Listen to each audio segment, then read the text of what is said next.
the interesting things about criminology as a field, that probably the most important event occurred in the 1950s when Edwin Sutherland coined the term white-collar crime, which is just a part of our everyday vernacular, right? Sure. But it's a sociological concept in its origins. And you know, it really made criminologists realize that they couldn't just study street crime, that they had to turn the camera around and focus on the other larger part of the population. And in his classic book, White-Collar Crime,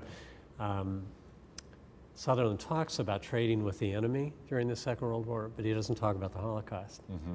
And you couldn't, in the 1950s, really talk about the Holocaust in that way. Wow. Which seems strange to say. It doesn't really compute, does it? It No. doesn't quite seem to make sense. But Sutherland was a very sort of, in his way, a mainstream figure, and he sort of knew where the limits were. Mm-hmm. And if you look back, there's very little discussion in the 1950s about the Holocaust after the Nuremberg trial. It happens, there's coverage, stops. Mm-hmm. And it's sort of almost like Obama, you know, move on. Yeah. We're not going to prosecute torture in the Bush administration, turn the page. That's very much what happened in the 1950s. Yeah. And so if you look at, say, David Halberstam's book, classic book, The 50s, mm-hmm.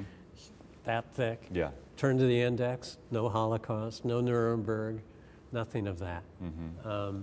It's not really until the 70s, when we constructed the Holocaust Museum, we put it on the wall, turning the page back, yeah. and revisiting those issues.